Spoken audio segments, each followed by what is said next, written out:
जय श्रीमन्नारायण जय श्रीमन्नारायण जय श्रीमन्नारायण जय श्रीमन्नारायण जय श्रीमन्नारायण जय श्रीमन्नारायण जय श्रीमन्नारायण जय श्रीमन्नारायण।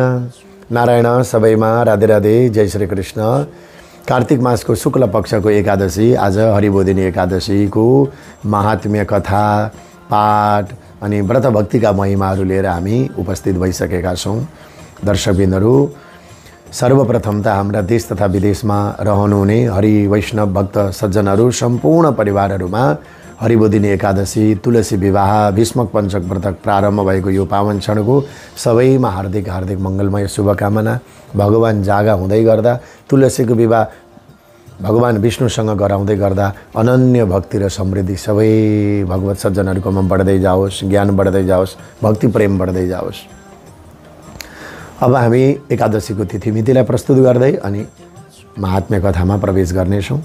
घर घरमा तुलसीका मोठहरू सजाएर तुलसी पूजनहरू गर्दै विष्णु भगवानको पूजन गर्दै अब तुलसी 4 महिनासम्म सेवा गरेर आएकी विष्णु भगवानलाई जिम्मा दिएपछि भगवत अर्पण गरेपछि पुण्य कति हो आज हामी लिँदैछौँ। घर घरमा व्रत बस्दैछौँ। पञ्चाङ्ग 2082 सालको कार्तिक महिनाको 15 गते शनिबार 2025 नोभेम्बर 1 तारिकका दिन कार्तिक मासको शुक्ल पक्षको एकादशी हरिबोधिनी एकादशी, एकादशी तिथि, एकादशी व्रत हो। एकादशी तिथि कहिलेसम्म रहेको छ यसको घडी पला भन्दा एकादशी तिथि रहेको छ 51 घडी 41 पला। यसलाई घण्टामा लिएर जाँदा भोलि बिहान 2:56 एकादशी तिथि छ। भोलि बिहान लगभग 3 बजेसम्म एकादशी छ। उपरान्त द्वादशी तिथि रहनेछ। त्यसैले तुलसीको विवाह एकादशीको व्रत गर्दै हुनुहुन्छ सबैले। र विशेष गरेर 16 गते पनि हो कि भन्दै हुनुहुन्छ निम्मार्ग वैष्णवमा र यस्तै गरेर उत्तर भारतमा अनि इस्कोन वैष्णवमा र अस्ट्रेलिया र न्युजिल्यान्डमा चाहिँ यहाँहरूले एकादशीको व्रत गर्नेहरूले 16 गते गर्दै हुनुहुन्छ। तर 15 गते एकादशी तिथि भोलिपल्ट बिहान 2:56 छ। उपरान्त त द्वादशी तिथि लागिहाल्यो। त्यसैले एकादशीमै तुलसीको विवाह पनि गर्ने भएको हुनाले एकादशीको हरिबोधिनी एकादशी अनि तुलसीको व्रत 15 गते शनिबारका दिन हामी गरिरहेका छौँ र आफ्नो गुरुहरूको आज्ञाले उहाँहरूले गर्दै हुनुहुन्छ। उहाँहरूको व्रत भक्ति पनि पूर्ण होस्। प्राकृतिक विपद परेको छ, अहिले रातभरि पानी परेको छ। यस कारणले गर्दा हजुरहरूको गाउँठाउँमा पूर्वी पहाडीतिर क्षेत्रहरूतर्फ डुबान भएको छ, विपद आएको छ, के गर्ने होला, सङ्कट परेको छ र 2-3 दिनसम्मको यो चाहिँ पानीको अलर्टमा हामी सावधान रहनेछौँ। र जस्तो छ तुलसी त हाम्रा घरमा छँदैछन्, धेरै केही चाहिएन, बजार जान परेन, टाढा जान परेन। भगवान विष्णु शालग्राम छन् भने स्नान ध्यान गराएर लो हे प्रभु अब भेट होस् है हजुरको भनेर भेट गराइदिने भगवान छ। यति हो हामीले 4 महिनासम्म रोपेर दियोहरू बालेर प्रार्थना गरेको। अब तुलसी सुक्दै जानुहुन्छ, जाडो लागेपछि हुर्काउनै मुस्किल पर्छ, जिम्मा दिने भगवान। लु है अब भेट गरिदिनुहोस् भन्ने भगवान पनि जागा हुँदा कति हो भक्ति बढ्छ। यसको त पद्म पुराणले स्कन्द पुराणले तुलसी विवाहको धेरै ठुलो महत्त्व र महिमाहरू वर्णन गरेका छन्।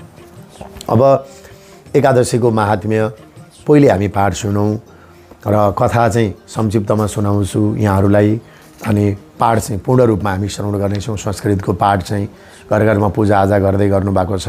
कथा महात्म्यहरू त हामीले अरू बेला पनि चर्चा गर्थ्यौँ र आज चाहिँ यो दासलाई इच्छा भएको छ हजुरहरूलाई पाठ चाहिँ सुनाउँछु। संस्कृतको सबैजनाले पूजाआजा गर्दै बिहान बेलुका जति बजे सुन्नुहुन्छ हजुरहरूले पाठ मजाले सुन्नु होला अनि कथा पनि हामी सुन्नेछौँ। आज यो हरिबोधिनी एकादशीको हजुरहरूको व्रत भक्तिहरूले पूर्ण गरोस्। फलाहारहरू खानु होला, कन्दमूलहरू खानु होला।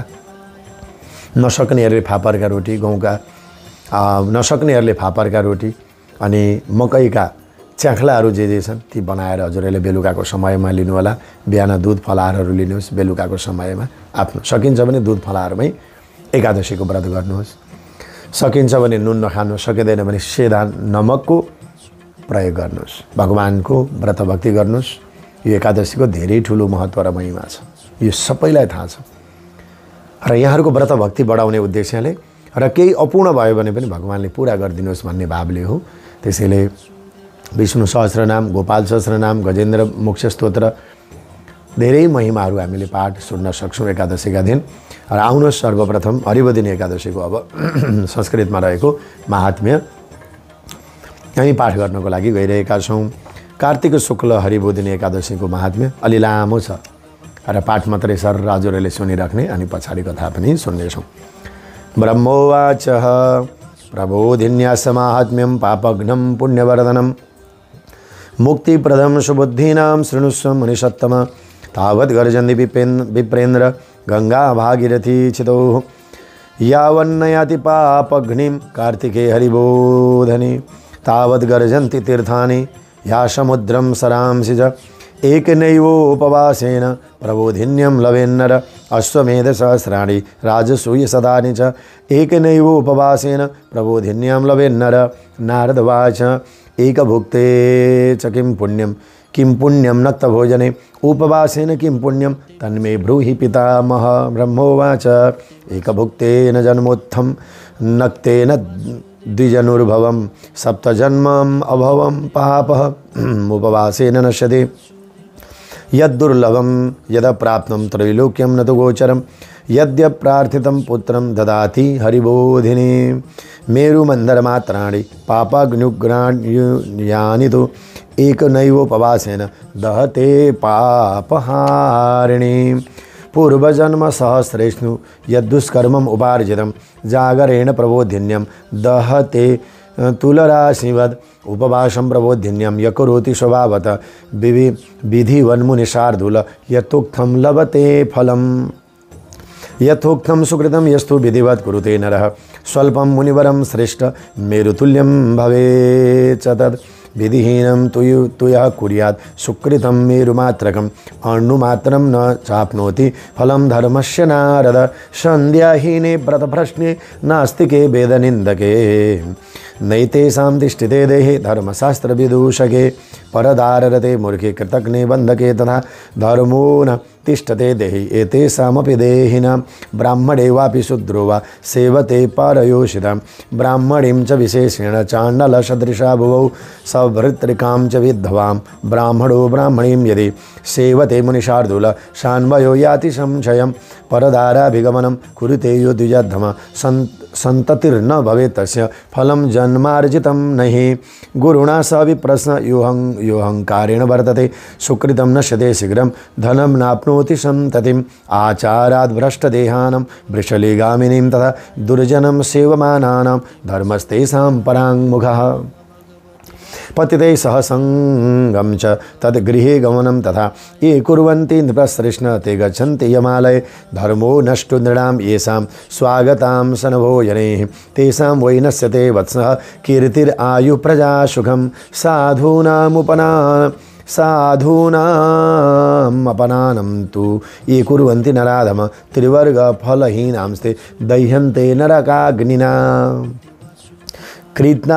कृत्वा वमानं साधूनां ये ऋष्यन्ति नराधम वारयन्ति नये मूढास्ते पश्यन्ति कुलक्षयम् आचारभ्रष्टदेहस्य पिशुनस्य शठस्य च ददतो जुहते वापि गतिस्तस्य न विद्यते तस्मान्न त्वाचरेत् किञ्चित् अशुभं लोकगर्हितं सदाचारवता भाव्यं यथा धर्मो न नश्यते ये ध्यायन्ति मनोवृत्त्या करिष्याम प्रबोधिनं तेषां विलीयते पापं पूर्वजन्म सदोद्भवम् समतीनां भविष्यं च वर्तमानं कुलायुधं विष्णुलोकं नयत्यासु प्रबोधिन्यां तु जागरे वसन्ति पितरोरिष्ण विष्णुलोकेत्यनं कृता विमुक्ता नारकैर्दुःखैर्पूर्वकर्म समुद्भवे कृत्वा तु पातकं घोरं ब्रह्महत्यादिकं नर कृत्वा तु जागरं विष्णोर्धोतपापी भवेन्मुने दुष्प्राप्यं यत्फलं रम्यैरश्वमेधादिभिर्मखैर् प्राप्यते तत्सुखे नैव प्रबोधिन्यां तु जागरे आप्लुप्य सर्वतीर्थेषु दत्त्वा गाः काञ्चनं महिं न तत्फलमवाप्नोति यत्कृत्वां जागरं हरे जातः स क एव सुकृति कुलं तेनैव पावितं कार्तिके मुनिशार्दूल कृतायेन प्रबोधिनीं यथा ध्रुवं नृणां मृत्युर्धननाशस्तथा ध्रुवम् इति ज्ञात्वा मुनिश्रेष्ठ कर्तव्यं वैष्णवं दिनं यानि कानि च तीर्थानि त्रैलोक्यसम्भवन्ति च तानि तस्य गृहे सम्यक् य करोति प्रबोधिनीं सर्वं कृत्वं परित्यज्य तुष्ट्यर्थं चक्रपाणिना उपस्यैकादशी रम्य कार्तिके हरिबोधिनी सज्ञानी स च योगी च सतपस्मी जितेन्द्रिय भोगमोक्ष तस्यास्ति युपास्ते हरिबोधिनीम् विष्णु प्रियतराये स धर्मसारस्य दाहिनी सुकृदेनामुपस्यैव भुक्तिभाक्ष भवेन्नरः प्रबोधिनीमुपोषित्वा न गर्भे विशते नरः सर्वधर्मान् परित्यज्य तस्मात् कुर्वीत नारदः कर्मणा मनसा वाचा पापं यत् समुपार्जितं तान् क्षालायति गोविन्द प्रबोधिन्यां तु जागरे स्नानं दानं जपो होम समुद्दिश्य जनार्दनं नरे यत् क्रियते वत्स प्रबोधिन्यं तदक्षयं ये अर्चयन्ति नरास्तस्यं भक्त्या देवं च माधवं समुपोष्य प्रमुच्यन्ते पापास्ते शतजन्मभिः महाव्रतमिदं पुत्रं महापापौघनाशनं प्रबोधवासरे विष्णुर्विधिवत् समुपोषयेत् व्रतेनानेन देवेशं परितोष्य जनार्दने विराजयन्ति सर्वा प्रयाति भवनं हरे कर्तव्यैषा प्रयत्नेन नरेर्कान्तिमभिप्सुभिः एकादशीं ऋषिश्रेष्ठ कार्तिकेतु प्रबोधिनीं बाल्ये यच्चार्जितं वत्स यौवने वार्धके तथा शतजन्मकृतं पापं स्वल्पं वा यदि वा बहु शुष्कमार्दं मुनिश्रेष्ठ स्वगुह्यमपि नारद तत्क्षालयति गोविन्द अभ्यर्चयच्च भक्तिदा धनधान्यवः पुण्यं सर्वपापहरा पराः तामुपैष्ण्य हरेर्भक्त्या दुर्लभं न भवेत् त्वचेत् चन्द्रसूर्यपरागे च यत्फलं परिकीर्तितं तत्सहस्रगुणं प्रोक्तं प्रबोधिन्यं तु जागरे स्नानं दानं जपो होम स्वाध्यायोऽभ्यर्चनं हरे तत्सर्वं कोटितुल्यं तु प्रबोधिन्यं तु यत्कृतं जन्म प्रवृत्य पुण्यन्न अभ्यर्जितं नतं भवेत् वृथा भवति तत्सर्वं कृत्वा कार्तिकमं प्रभेत् अकृत्वा नियमं विष्णुर्कार्तिकेय क्षिपेन्नर जन्मार्जितस्य पुण्यस्य फलं नाप्नोति नारदः तस्मात् त्वया प्रयत्नेन देवदेवो जनार्दनः उपासयेनो विप्रेन्द्र सर्वकामफलप्रदः परान्नं वर्जयद्यश्नु कार्तिके विष्णु तत्परः परान्नद्वर्जयत् स चान्द्रायणफलं लभेत् न तथा तुष्यते यज्ञैर्न दानैर्वा गजादेवी यथा शास्त्रकथा लाभे कार्तिके मधुसूदनः ये कुर्वन्ति कथां विष्णुर् ये शृण्वन्ति समाहिता श्लोकार्धं श्लोकपादं वा कार्तिके गोशतं फलं सर्वधर्मान् परित्यज्य ममाग्रे कार्तिके नरैः शास्त्रावधारणं कार्यं श्रोतव्यं च सदा मुने श्रेयसा लोभबुद्ध्या वा य करोति हरे कथां कार्तिके मुनिशार्दूल कुलानां तारयेच्छतं नित्यं शास्त्रविनोदेन कार्तिकेय क्षिपेन्नर निर्दहेत् सर्वपापानि यज्ञायुतफलं लभेत् नियमेन नरो यस्तु शृणुते वैष्णवीं कथां कार्तिके तु विशेषेण गोसहस्रफलं लभेत् प्रबोधवासरे विष्णु कुरुते यो हरे कथां सप्तदीपवती दाने तत्फलं लभते मुने श्रुत्वा विष्णुकथां दिव्यां ईर्चयन्ति कथाविदां स्वशक्त्या मुनिशार्दूल तेषां लोकाः सनातनाः ब्राह्मणे वचनं श्रुत्वा नारद पुनरब्रवीत् नारदवाचः विधीनां ब्रूहि मे स्वामिन् नेकादस्य श्रोत्तमः चीर्णेन येन भगवान् यादृशं फलमाप्नुयात् नारदस्य वचः श्रुत्वा ब्रह्मावचनमब्रवीत् ब्रह्मोवाच ब्राह्मे मुहूर्ते चोत्थाय एकादश्यं द्विजोत्तम स्नानं चैव प्रकर्तव्यं दन्तधावनपूर्वकं नद्यां तडागे कूपे वा वाप्यं गेहे तथैव च केशवं चैव सम्पूज्य कथाया श्रवणं तथा नियमार्थे महाभाग इमं मन्त्रमुदीरयेत् एकादश्यं निराहार स्थित्वा हने परेहयं भोक्ष्यामि पुण्डरीकाक्ष शरणं मे भवाच्युत अमुं मन्त्रं समुच्चार्य देवदेवस्य चक्रिणा भक्तिभावेन दुष्टात्मन् उपवासं समर्पयेत् रात्रौ जागरणं कार्यं देवदेवस्य सन्निधौ गीतं नृत्यं च वाद्यं च तथा कृष्णकथां मुने य करोति स पुण्यात्मा त्रैलोक्योपरि संस्थितः बहुपुष्पैर्बहुफलैः कर्पूरार गुरकुमकुमैः हरे पूजा विधातव्य कार्तिक्यं बोधवासरे। वित्तसाठ्यं न कर्तव्यं संप्राप्ते हरिवासरे यस्मात् पुण्यसमख्यातं प्राप्यते मुनिषत्तम फलेर्नाना विधिर्दिव्ये प्रबोधिन्यं तु जागरे शंखे तोयः समादाय यर्घ्यो देह्यो जनार्दने यत्फलं सर्वतीर्थेषु सर्वदानेषु यत्फलं तत्फलं कोटिगुणितं त्वयार्घ्य बोधवासरे अगस्त्य कुसुमेर्दिव्यैर्पूजयेद्यो जनार्दनं देवेन्द्रोऽपि मुनिश्रेष्ठ करोति करसम्पुटम् न तत्करोति विप्रेन्द्र तपसा तोषितो हरि य करोति ऋषिकेशो मुनिपुष्पैरलङ्कृत बिल्वपत्रैः ये कृष्णं कार्तिके कलिवर्धन पूजयन्ति महाभक्त्या भक्ति तेषां मयोदिता तुलसीदलपुष्पैः पूजयन्ति जनार्दनं कार्तिके सकलं वत्स पापं जन्मयुतं दहेत् दृष्ट्वा स्पृश्नास्तवा ध्यात्वा कीर्तिता नमिता स्तुता रोपिता शोचिता नित्यं पूजिता तुलसी शुभा नवदा तुलसी भक्तिं ये कुर्वन्ति दिने दिने युगकोटिसहस्राणि ते वसन्ति हरेर्गृहे रोपिता तुलसी यावत् कुरुते मूलविस्तरं तावद्युगसहस्राणि तनोति सुकृतं मुने यावत् शाखा प्रशाखाभिर्बीजपुष्पदलैर्मुनेः रोपिता तुलसी पुंभिर्वर्धते वसुधातले कुले तेषां तु ये जाता भविष्यन्ति ये गता आकल्पयुगशासनं तेषां वासो हरेर्गृहे कदम्बकुसुमेर्देवं यर्चयन्ति जनार्दने तेषां यामालयेनैव प्रासादात् चक्रपाणिनः दृष्ट्वा कदम्बकुसुमं प्रीतो भवति केशव किं पुनः पूजितो विप्र सर्वकामप्रदो हरि य पुनः पाटली पुष्पे कार्तिके गरुडध्वजम् अर्चयेत् परया भक्त्या मुक्तिभागी भवेत् दिशः वकुलाशोककुसुमो यर्चयन्ति जगत्पतिं विशोकास्ते भविष्यन्ति यावच्चन्द्रदिवाकरो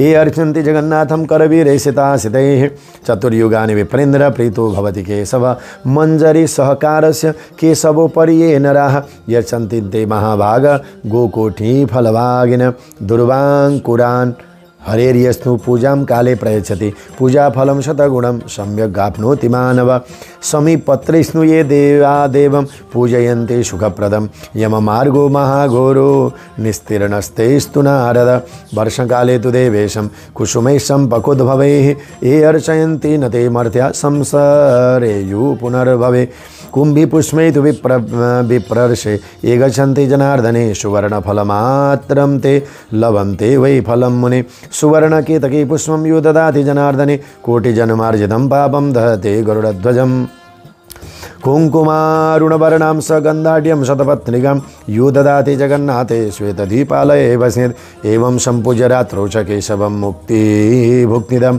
प्रार्थनोत्थाय च ब्रह्मन् गत्वा तु सजलं नदीं तत्र स्नाता जपेत्वा च कृत्वा पौर्वान्नकिक्रिया गृहे गत्वा च सम्पूज्य केशवं विधिवन्नर व्रतस्य पालनार्थाय ब्राह्मणन् भोजयेत् श्रुति क्षमापयेत् च शिरसा भक्तियुक्तेन चेतसा गुरुपूजा तथा कार्य भोजनाच्छादनादिभिः दक्षिणा गाशदातव्य तुष्टर्थं चक्रपाणिनः भूयसी चैव दातव्या ब्राह्मणेभ्यः प्रयत्नतः नियमेषैव शान्त्याज्यो ब्राह्मणाग्रे प्रयत्नतः कथयित्वा द्विजेभ्यस्त श्राद्य च सदक्षिणं नक्तभोजी नरो राजन् ब्राह्मणान् भोजयेत् शुभान् आयाचिते बलिर्वर्धं सहिरण्यं प्रदापयेत् अमां सासी नरो यस्तु प्रददे गां सदक्षिणां धातृष्णायि नरो यद्याद् यदि मोक्षतमेव च फलानं नियमे राजन् फलदां सममाचरेत् तैलस्थानकृतं देयं कृतस्थाने पयस्मृतं धान्यानां नियमे राजन् दीयन्ते सालिताण्डुला दद्याद् भूषयने संयं सतुलं सपरिच्छदं पत्रभोजिनरो राजन् भाजनं घृतसंयुतं मौनीं घण्टां तिलां सैव सहिरण्यं प्रदापयेत् दाम्पत्योर्भोजनं देयं निस्नेहा सर्पिसायुधं धारणे तु स्वकेशानाम् मादर्शं दापयेद्वद उपानौ प्रदातव्ये उपानत्परिवर्जनात् लवणस्य च सन्त्यागो शर्करां च प्रदापयेत् नित्यं दीपप्रदेयस्नु विष्णुर्वावुप विबुधालये सदीपं सघृतं ताम्रं काञ्चनं द्वादशायुधं प्रदद्याद् विष्णुभक्ताय व्रतसम्पूर्ति हेतवे एकान्तरोपवासे तु कुम्भनष्टौ प्रदापयेत् सर्वस्त्रान् काञ्चनोपेतान् सर्वान् सालङ्कृतान् शुभान् सर्वेषामप्यलाभेतु यथोक्तकरणं विना द्विजवाक्यं श्रुतं राजन् सम्पूर्णव्रतसिद्धिदम् न त्वां विसर्जयेत् विप्रां ततो भुञ्जित च स्वयं यत्त्वक्तं चतुरो मासान् समाप्तिं तस्य चाचरेत् एवं य आचरेत् प्राज्ञा सोऽनन्त फलमाप्नुयात् अवसाने तु राजेन्द्र वासुदेव परं व्रजेत् यस्या विघ्नं समाप्येशं चातुर्मास्यव्रतं नृपं स भवेत् कृतकृत्यस्तु न पुनर्मानुषो भवेत् एतत् कृत्वा महीपाल परिपूर्णं व्रतं भवेत् व्रतवैकल्यमासाद्य ह्यन्धकुष्ठि प्रजायते एतत् सर्वमाख्यातं यत्पृष्टोऽहं त्वया पठनात् श्रवणाद् वापि भवेद् गोदाजनं नजं फलेत्। जय जय श्री स्कंद पुराणे कार्तिक शुक्ल प्रबोधिनी एकादशी व्रत महात्म्य पाठम संपूर्णम। श्री कृष्ण गोविंद हरे मुरारे हे नाथ नारायण वासुदेव श्री श्याम नारायण हे मुकुंद लक्ष्मीपते केशव वासुदेव। लक्ष्मी नारायण भगवान को जय। हरि बोधिनी एकादशी महारानी को जय। एकादशी महापर्व को जय। देवघाट धाम को जय। समस्त भागवत भक्त वृंद को जय हो। एकादशी व्रत गर्नेहरूको जय हो। तुलसी महारानी को जय हो। आज पाठलाई नै महत्त्व दिउँ। कथा त अहिले भागवत पनि चलिरहेको छ। भागवतको कथामा पनि एकादशीका सत्सङ्गहरू हुनेछन्। आज पाठै सुनाउन इच्छा भयो। अब यो पाठको संक्षिप्त कथा पनि हामी श्रवण गर्दैछौँ। विशेष गरेर एकादशीको महिमा गाइएको छ। एकादशीमा अहिले पाठमा पनि सुन्नुभयो। लगभग धेरैजनाले बुझ्नुभयो होला। आनन्द आयो पाठ गर्नलाई। आफूलाई पनि आनन्द आयो पाठ गर्न। हजुरहरूले पनि धेरै कुछ बुझ्नु भएको छ। त्यो पाठ अझ संस्कृतप्रति ध्यान श्रद्धा रहनेहरूले त धेरै बुझ्नुभयो। र चतुर्मासको व्रत समापन कसरी गर्ने, के दान गर्ने, यही विषय छन्। यो एकादशीको धेरै महिमा गाइएको छ। त्यसैले पाठलाई मैले सुनाएँ। अब यसको भावार्थ संक्षिप्तमा तावद् गर्जन्ति तीर्थानि गंगा भागीरथी छिदौ यावन्नायति पापाग्नि कार्तिके हरिबोधिनी। पृथ्वीमा, पृथ्वी भनेको यो पुरै ब्रह्माण्डमा जहाँसम्म पापलाई नाश गर्ने कार्तिक शुक्ल एकादशी हरिबोधिनी एकादशी आउनन् त्यहाँसम्म गंगा भागीरथी आदि तीर्थहरू गर्जिन्छन् अरे। म छु गर्जिन्छन् भनेको। भागीरथी गंगा म छु एकादशी आएपछि चुप्प मौन रहनु पर्यो। अब हरिबोधिनी एकादशी हुन् नि त। यस कारणले गर्दा अब एकादशीमा गंगा स्नान गर्न पाइन। देवघाट त जाने भनेको थियो। गुरुहरू पनि उहीँ हुनुहुन्थ्यो भनेर यहाँहरूले चिन्ता नलिनु होला। गंगाहरू सबै मौन छन्। एकादशी हो, जहाँ बस्नुभयो त्यहीँ गंगा, त्यहीँ तीर्थ। देश विदेशमा जहाँ छौँ त्यो भागीरथी गर्जिरहनु। अब तर एकादशीका दिन हरिबोधिनी आएपछि गर्जिन पाउँदैन। कस्तो राम्रो। यावन्न नायति पापाग्नि कार्तिकी हरिबोधिनी। हरिबोधिनी नआउँदासम्म म छु भन्छन्। हरिबोधिनी आएपछि सकियो। त्यस्तो यसको महिमा छ कि एउटै श्लोक हेर्नु न कति आनन्ददायक छ। यसलाई अझै चर्चा गर्ने भयो। त्यसैले पापाग्नि कार्तिकी हरिबोधिनी। त्यो मात्रै होइन, हाम्रा पापहरू, हाम्रा पाप कल्मसहरू जुन छन् यी पापहरूको नाश हुने दिन नै, पापलाई नाश गर्ने नै कार्तिक शुक्लकी हरिबोधिनी एकादशी हो। त्यसैले पापलाई नाश गरिदिने भएको हुनाले गंगाहरूले म धोइदिन्छु, गण्डकी म सबै तीर्थहरूले जति पनि यो नेपाल भारतमा पवित्र तीर्थहरू छन् म छु। सबैको तीर्थको महिमा छ नि। बागमतीमा हामी नुहाउने कम छौँ। बागमतीको महिमा कम्ती छ। बाघ भनेको सरस्वती, सरस्वतीको मुखबाट प्रकट हुनुभयो बाघद्वारबाट।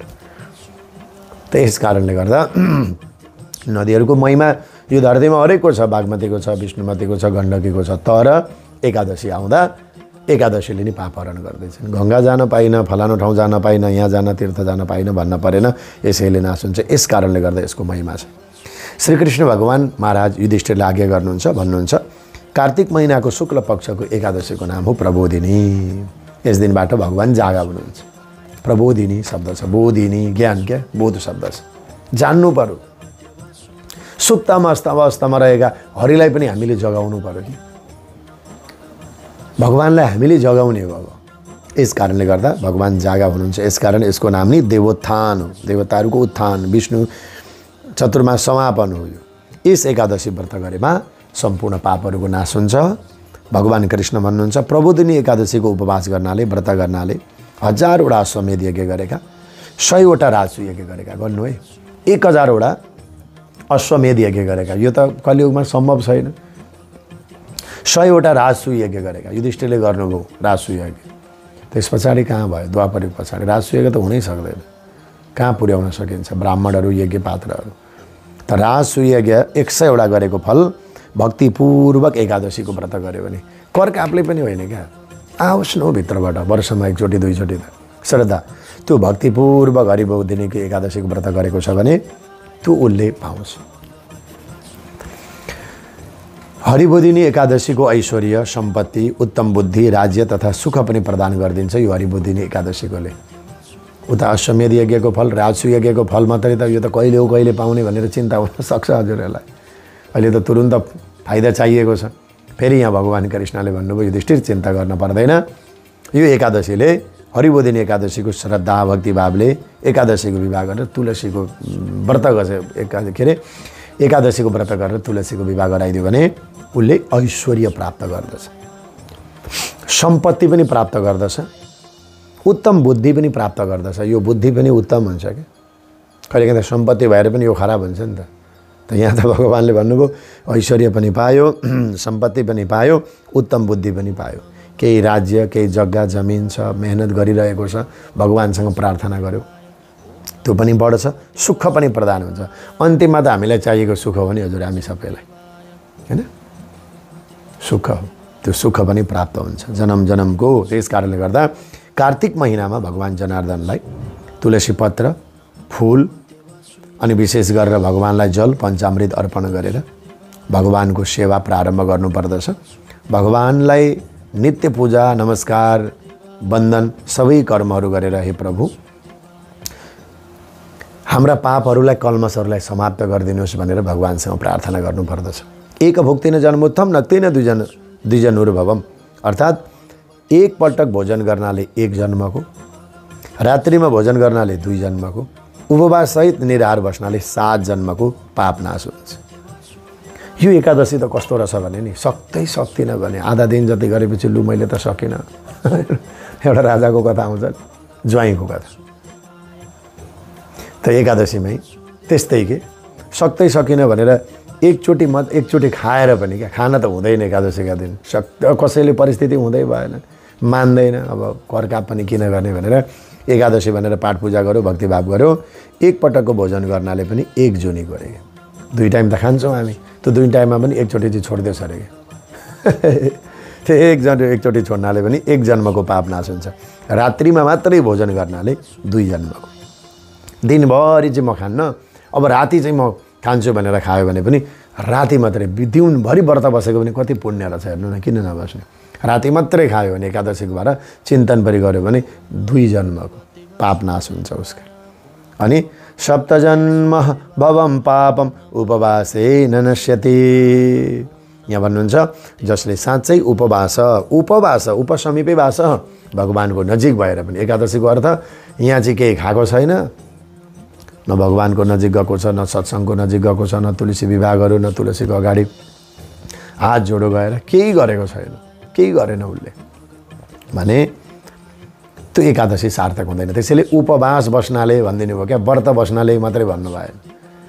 उपवास भने परमात्माको नजिक भयो जस्तो गरेर उसले उपवास बसेर निराहार रहेर केवल जल र फलको भरमा बस्यो भने 7 जन्मका पाप नाश हुन्छ। प्रयास गरौँ, एक छाक खाएर पनि हुँदो रहेछ, राति खाएर पनि नसकिने अवस्थामा हुँदो रहेछ, तर नखाँदा त कति हो। शरीर स्वस्थ छ भने चाहिँ यो अवसर छोड्नु हुँदैन है, बार पाइँदैन हामीले यो शरीर। गृहीत यो केसेषु मृत्युना धर्ममाचरित, यस कारणले गर्दा मेरो कतिखेर म भोलि के अवस्था हुने हो थाहा छैन कसैलाई। यस कारणले गर्दा के धर्म पुण्य आचरण गरिरहनु, पुण्य गर्दा गर्दै यो धरतीबाट बिदा हुन पाइयोस्। यस एकादशीको व्रतबाट नजानिकन गरिएका अपराध कहिलेकाहीँ नजानिकन अपराध हुन्छन् नि हजुर, हामीबाट कति हुन्छ नि, किरा मिरा मकोडाहरू मर्छन्, मार्नुपर्छ आफ्नो लागि। एकादशीको व्रतकोबाट नजानिकन गरिएका अपराध, भ्रष्टाचार, परपति परदारसँग गमन गरिएका छौँ, कृतज्ञ बनेका छौँ, अहङ्कार, यस्ता कयौँ पापहरू यहाँ गनाएको छ। मैले संक्षिप्तमा अहङ्कार घमण्ड पूर्वका पापहरू, वर्णाश्रम धर्म भित्र भरेर पनि केही पापहरू भए, अगम्य गमन भयो, आदि इत्यादि भयो, यी सबै पापहरू भए हामीबाट भने अब भित्रबाट चाहिँ मैले गल्ती गरेँ भन्ने लाग्छ भने एकादशीको व्रत गर्नु, त्यो पाप कर्मणा मनसा वाचा पापम यत् समुपार्जितम तत्क्षालयति गोविन्द प्रबोधिन्यास्तु जागरे। कर्म, मन, वचन, शरीरले जानी नजानी गरेका सम्पूर्ण पापहरू पनि यस एकादशीका दिन विधिपूर्वक भक्तिपूर्वक व्रत आराधना गर्नाले प्राप्त हुन्छ। यथोक्तम सुकृतम यस्तु विधिवत कुरुते नर भन्नुहुन्छ। यहाँ ब्रह्माजीले पनि बताउनुहुन्छ देवर्षि नारदलाई, जो मानिसले विधिपूर्वक असल पुण्य कर्म गर्दछ, हे मुनिहरूमा श्रेष्ठ नारद, त्यो पुण्य थोरै भए पनि मेरो पर्वत जत्रो ठुलो फल दिने हुन्छ। यो एकादशीमा यति पुण्य भयो भने पनि शालग्राम सेवा गरिदिउँ, तुलसीको परिक्रमा गऱ्यौँ, हामीले शङ्ख घण्ट बजाइदिउँ, केही न केही त गरिदिउँ न। आमाले गर्दै हुनुहुन्छ, बाले गर्दै हुनुहुन्छ, अप्ठ्यारो भयो भने शङ्ख बजाइदिउँ, घण्ट बजाइदिउँ, आरती लिइदिउँ। यहाँ त कति हो ब्रह्माजीले पनि व्यक्त गर्दै हुनुहुन्छ एकादशीको महिमा। श्रीकृष्णले त युधिष्ठिरलाई त सुनाउनु भएकै हो। यस कारणले गर्दा यहाँ बताउनु भयो त, हे मुनि श्रेष्ठ नारद, थोरै भए पनि पुण्य गर्यो भने सुमेरु पर्वत त्यत्रो विशाल पुण्य प्राप्ति हुन्छ। जो व्यक्ति आफू खुसी विधिहीन तरिकाले जतिसुकै पुण्य गर्दछ तापनि त्यस्तो पुण्यको फल उसलाई एक रत्ती पनि धर्मको फल दिँदैन।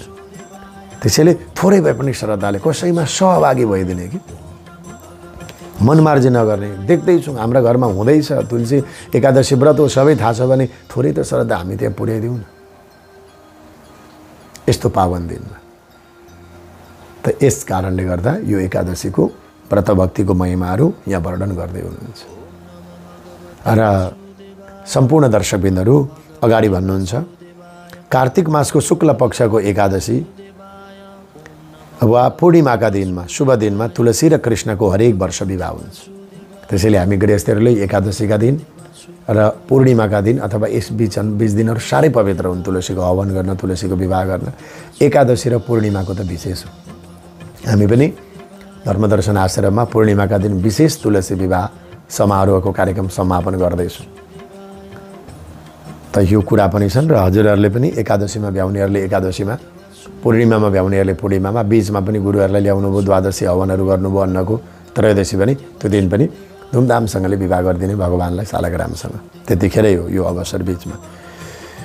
यस पर्वको बारेमा पुराण ग्रन्थहरूमा यो एकादशीको बारेमा धेरै महत्त्वहरू आउँछ। कालनेमी नाम गरेको दैत्य र कन्या वृन्दालाई जालन्धर नाम गरेको दैत्यसँग विवाह गरिदिएको थियो।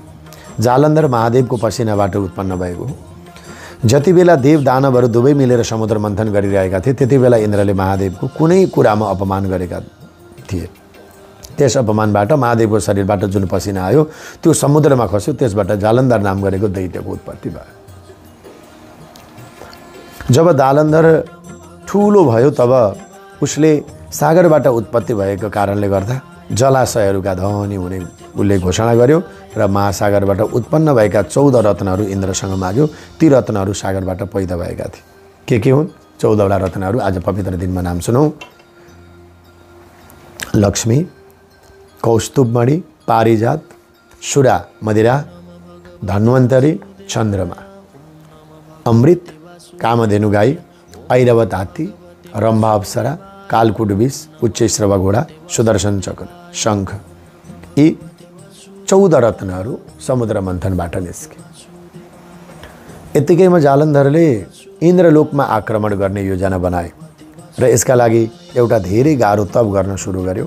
ब्रह्माले खुसी भएर उसलाई यो वर दिनुभयो कि जबसम्म तिम्री स्त्री, तिम्री पत्नी तिमीलाई छोडेर अरू कुनै पुरुषसँग सम्बन्ध राख्दैन तबसम्म तिम्रो मृत्यु असम्भव छ।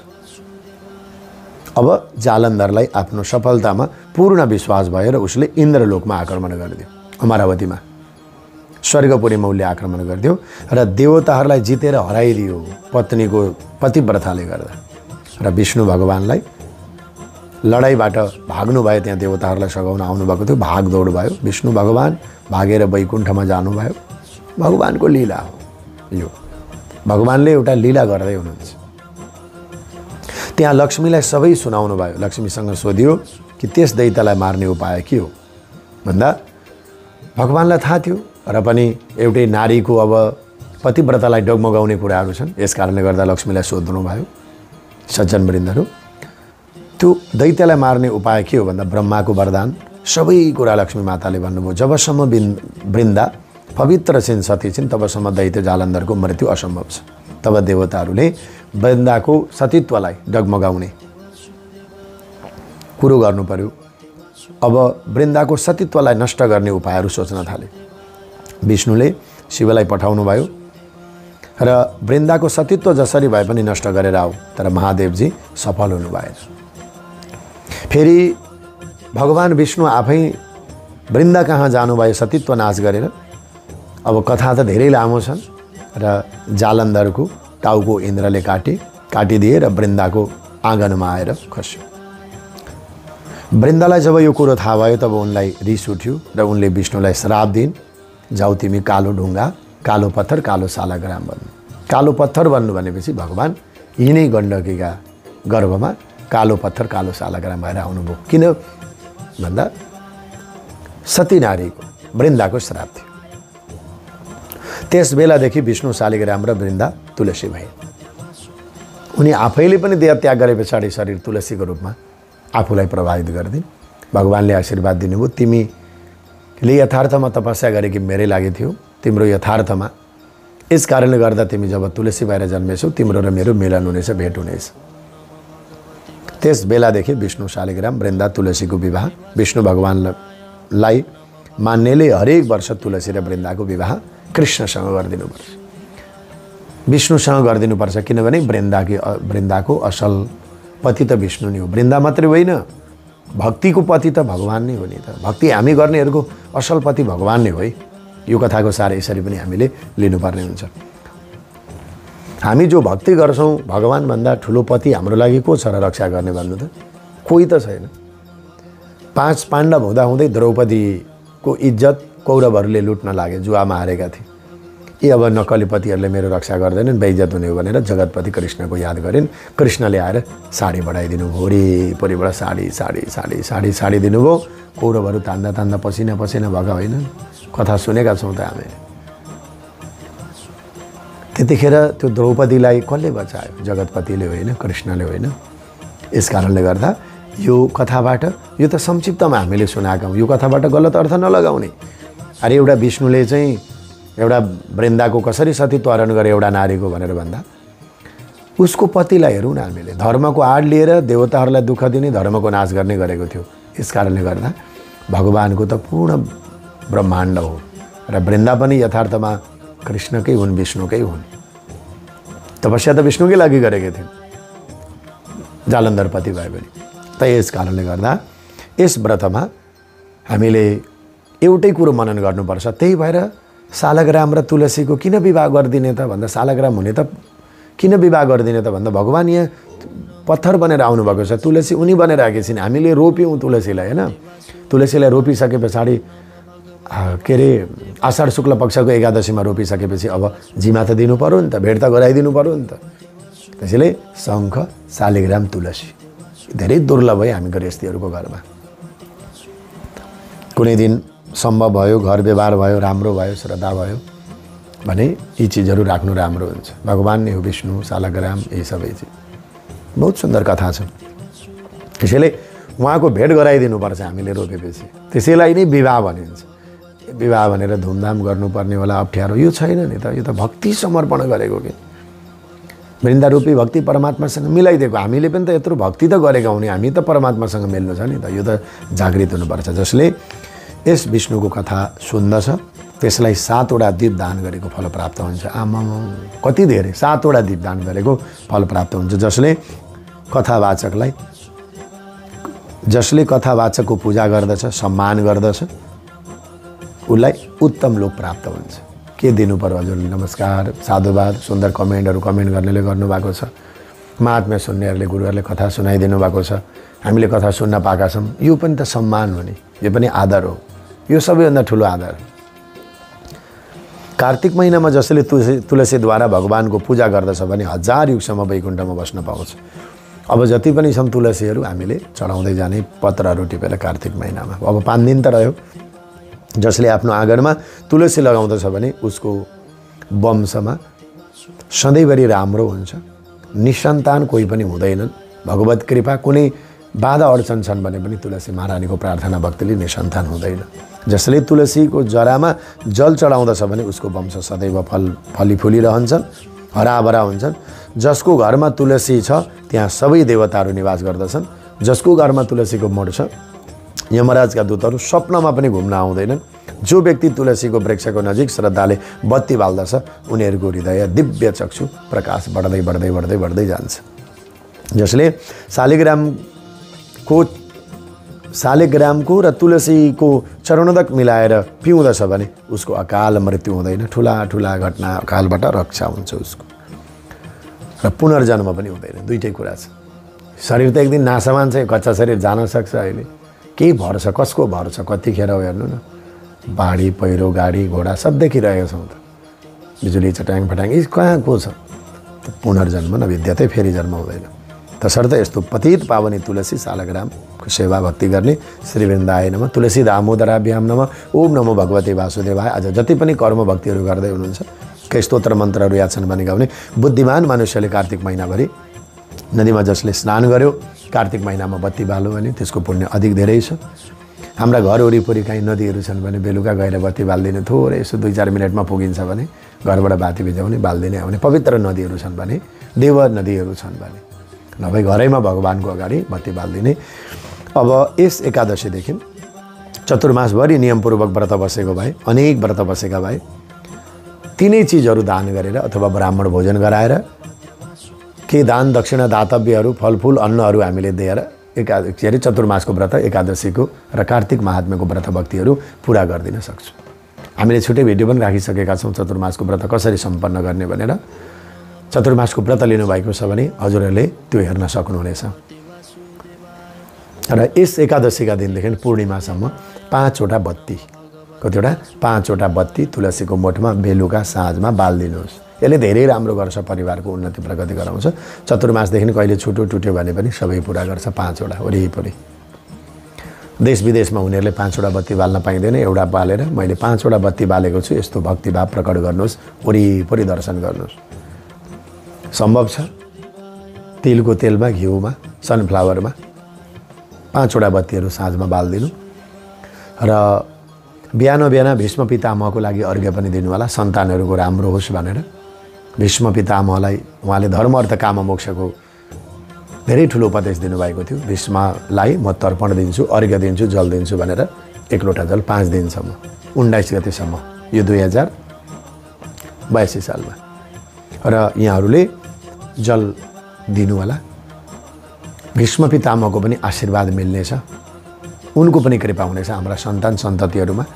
साँच्चै नै भीष्म पञ्चको व्रत हजुरहरूले हेरेर हामीले पूर्ववर्त भिडियोहरू पनि राखेका थियौँ। हजुरहरूले त्यस्तो व्रत गर्नुभएको छ, दाम्पत्य जीवनमा कुनै कठिनाइ आएको छ भने भीष्म पञ्चको व्रतै बस्नुभयो भने नियमपूर्वक धेरै राम्रो हुन्छ। यो चाहिँ सन्तान नहुनेहरूको लागि। सन्तान भएर पनि अझ राम्रो होस् भन्नेको लागि चाहिँ अर्घ्य मात्रै दिँदा भयो बिहान भीष्म पितामहलाई, म अर्घ दिन्छु है भनेर हजुरलाई। यसो गर्नाले पनि राम्रो हुन्छ।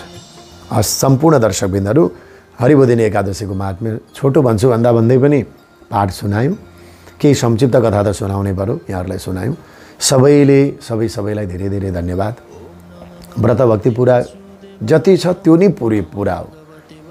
तुलसी महारानीको सेवा, शालग्रामको सेवा गर्दै घर घरमा एकादशीको व्रत, तुलसीको विवाह गरेर सम्पन्न गर्नुहोला। यहाँहरू सबैको श्रद्धा भक्तिको लागि म साधुवाद अर्पण गर्दै अहिलेलाई म कुबेर सुवेदी बिदा हुन्छु। जय श्रीमन्नारायण। राधे राधे।